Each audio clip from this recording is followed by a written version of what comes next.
And I've hosted a lot of events, and this is the first time I've heard of that brief. So, ladies and gentlemen, this is going to be less a program and more eating. Di ba kalami? Ladies and gentlemen, a big round of applause to our Vice President, Sara Duterte Carpio. Thank you. Mga kababayan, ladies and gentlemen, mga kaigsuunan na akong Dabawenyo, Assalamualaikum, Madayaw, Maayong Adlaw, kaninyong tanan, magandang araw sa inyong lahat. Unahon na ako ang mga personal na pagpapasalamat. I would like to thank the Ramirez family for inviting me to share in this celebration of community and family and food. And next is ang personal na pagpasalamat kaninyong tanan sa inyong tabang, sa inyong suporta, sa inyong kampanya o sa inyong boto para kanako sa nilabay na ipiniliay atong tuig 2022. Gandang salamat. Ang sunod na pagpasalamat mao ang pagpasalamat gikan sa amuang pamilya, dako kaayo ni og utang nga kabubuton kaninyong tanan, mga kaigsuunan namong Dabawenyo, sa higayon nga ginahatag ninyo kanamo nga mag-alagad sa ato ang nasod ug sa unong katuig nga suporta ninyo sa administrasyon ni Pangulong Rodrigo Duterte. Daghang salamat. Og syempre ang katapusang pasalamat gikan kay President Bongbong Marcos. Nagpasalamat siya sa kaninyong tanan sa inyong suporta sa iyahang pangandoy, sa iyahang damgong nga isang bagong Pilipinas para sa ato ang nasod.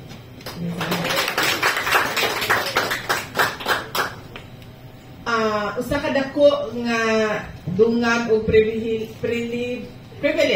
nga mahimong bahin sa usang ka programa nga makatabang gyud sa kalambuan sa ato ang syudad. Nalipay ko og dako nga nakadungog ko nga dunay bag-ong branch o bag-ong tindahan nga ablihan ang Ramirez family tungod kay gikan ta sa pandemya and kita nato na medyo lisod ang post-pandemic recovery sa ato ang ekonomiya ug kani dako kaayo siya nga tabang sa ato ang syudad tungod kay dili lang siya makahatag og kalipay para sa mga mobisita nianing cafe, kundi makahatag siya, ang mas importante nianing makahatag siya og trabaho sa ato ang mga kaigsuunan na mga Dabawenyo nga dili na sila kinahanglan moadto pa sa laing nasod para lang mangita og trabaho, malayo sila sa ilahang mga pamilya. My warmest congratulations on the grand opening of Cafe Herbacios.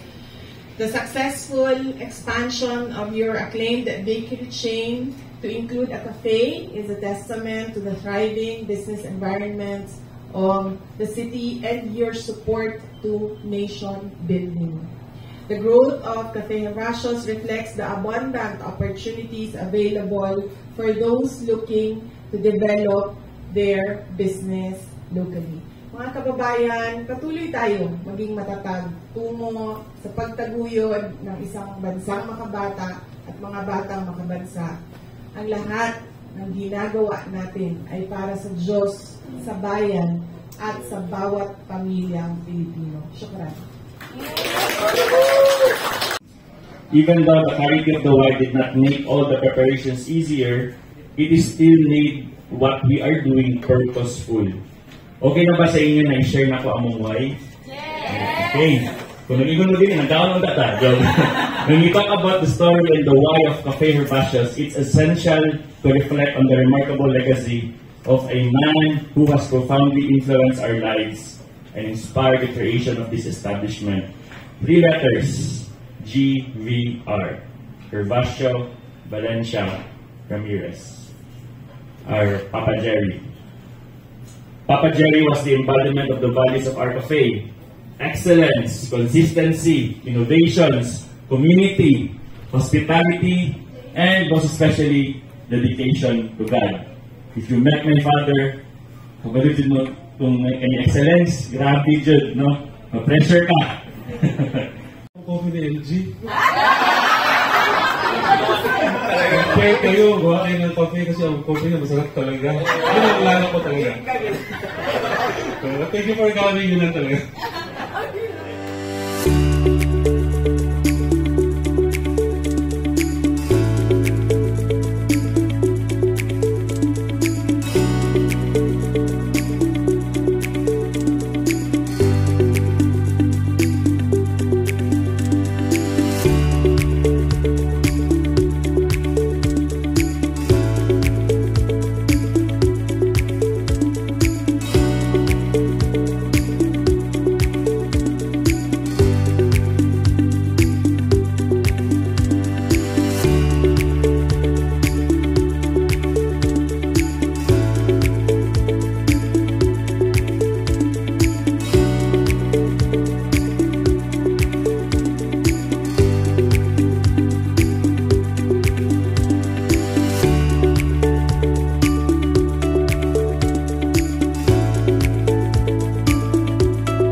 Thank